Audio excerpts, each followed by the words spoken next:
আমি দৌড়ারবের স্বপ্ন দেখি বাংলার কুটির হতে, বেহুশ হয়ে চলেছি যেন কেঁদে কেঁদে কাবার পথে। স্বপ্নে শুনিনি তুই রাতে যেন কাবার মিনার থেকে কাঁদিছে বেলাল ঘুমন্ত সব মুসলিমেরই ডেকে ডেকে, বেহুশ হয়ে চলেছি যেন কেঁদে কেঁদে কাবার পথে। আপনারা ডাকতেছে, সবাই ডাকে, এর মধ্যে বেলালও ডাকে। আপনি ঘুমান কেন? আপনার চোখে তো ঘুম কেন? আমি আপনাকে কেন্দ্র করে বলছি না, আপনাকে দিয়ে সবাইকে বুঝাচ্ছি। হযরত আলী বলছে, জন্মের ঘুম ঘুমাও পৃথিবীতে, দুই চোখ খাটার পরে বুঝবা ঘুম কত প্রকার ও কি কি। বোঝেন কিছু? এখন আপনারা কি উট বেঁধে শুনবেন নাকি উট ছেড়ে শুনবেন? কথা বলে না। আপনি যখন মসজিদে যাবেন আপনার পিছনে সবকিছুকে কন্ট্রোলিং এ রেখে তারপরে আসবেন, না হয় আপনার নামাজও হবে না, বাহিরেরটাও হবে না, দুনিয়াও শেষ।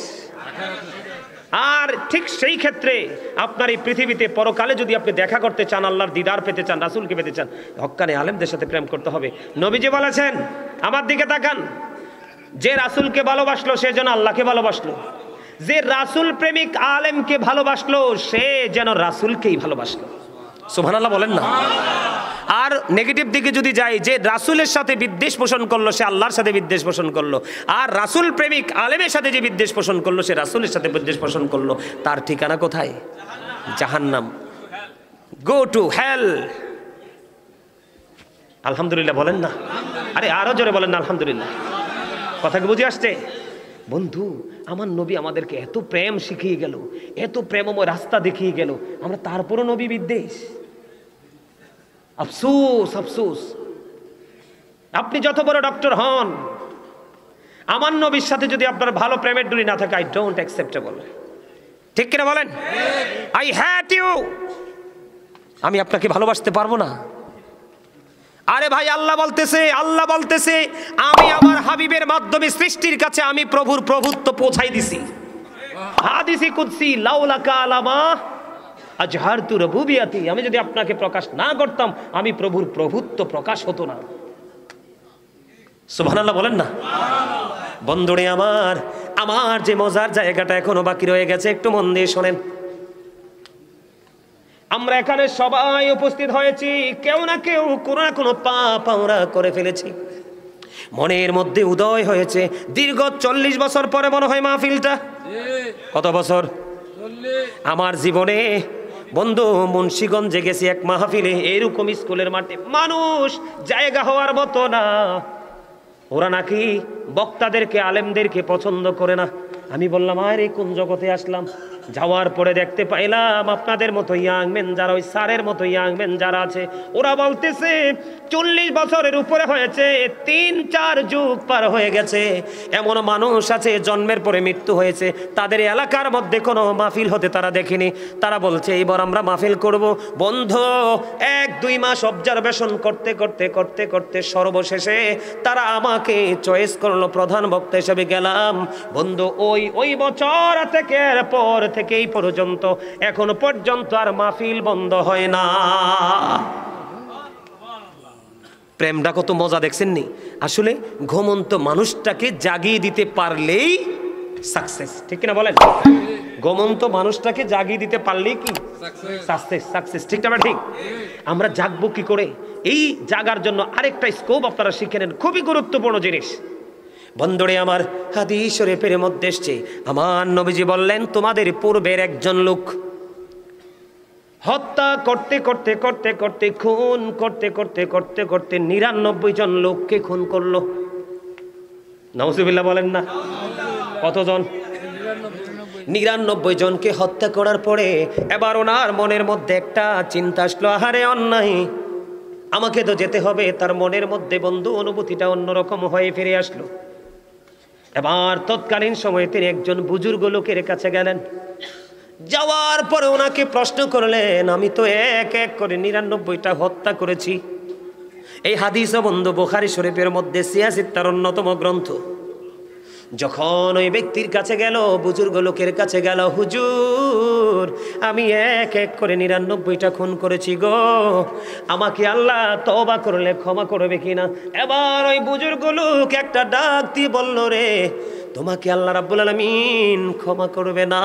বন্ধু হাদিস শরীফ প্রমাণ করেছে ওই বুজুর্গ লোক যখন বলল না না তোমাকে আল্লাহ ক্ষমা করবে না, সঙ্গে সঙ্গে ওই ব্যক্তিটাকে, ওই 99টা খুন যিনি করলেন ওই ব্যক্তি তাকে হত্যা করে ফেলেছে।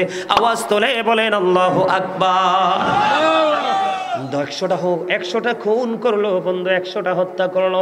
100টা খুন করার পরে এবার তিনি কি করলেন, আরো বেশি বিন্দু পাগল পাড়া হয়ে গেলেন।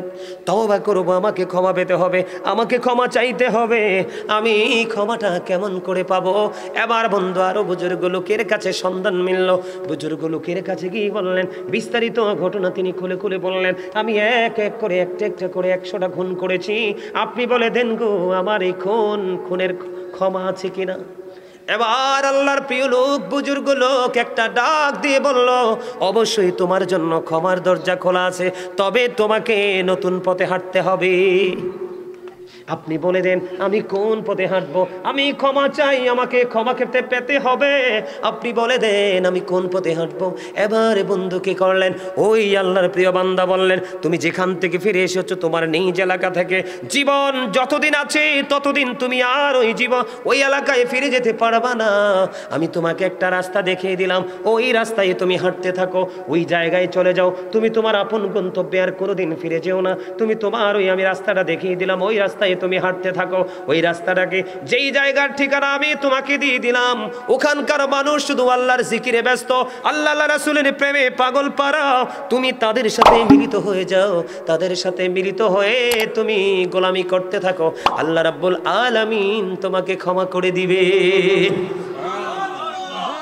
বন্ধুরে আমার, ওই লোকটা কি করলেন, তার কথা হলো ওই জুহাইনা গোত্রের ওই মহিলার মতো। ওনার চিন্তা হলো আমি কি ক্ষমা পাইতে হবে, আমি ক্ষমা পাওয়া ছাড়া ফিরবো না। এবার ধীরে ধীরে ধীরে ধীরে কি করলেন, ওই ব্যক্তিটা ওই আস্তে আস্তে করে যেই গন্তব্যের ঠিকানা দিলেন ওই গন্তব্যের দিকে তিনি হাঁটতে শুরু করলেন। হাঁটতে হাঁটতে হাঁটতে হাঁটতে হাঁটতে হাঁটতে বন্ধু হঠাৎ করে যখন অনেক দূর হাঁটলেন, হাঁটার পরে বন্ধু দুই দল বন্ধু ফেরেশতা তার সামনে এসে হাজির হয়ে গেল। একটা হলো বন্ধু নেগেটিভ, আরেকটা হলো পজিটিভ। দুই দিক থেকে দুই দল ফেরেশতা তাকে টেনে ধরলো। ওই জাহান্নামীর পক্ষে যে ফেরেশতারা তারা তাকে টানতেছে, জান্নাতে নিয়ে যাবে যে ফেরেশতারা তাকে তাকে টানতেছে, টানাটানি টানাটানি করতেছে। আমার আল্লাহ সেখান থেকে তাদের দৃশ্য দেখে সুবহানাল্লাহ বলেন না, আর জোরে বলেন না সুবহানাল্লাহ।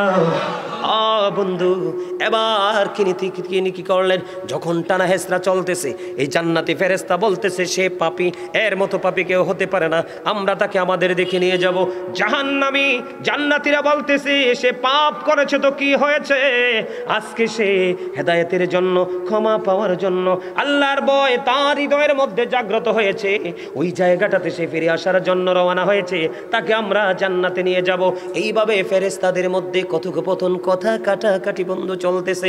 চলতে চলতে চলতে চলতে এবার কি করলো, আল্লাহ রাব্বুল আলামিন তাদের এই দৃশ্য থেকে বিচারক হিসেবে, ফয়সালা দানকারী হিসেবে আরেকজন ফেরেশতা পাঠিয়ে দিলেন। ওই ফেরেশতা তাদের কাছে আসলো, আসার পরে বলল তোমরা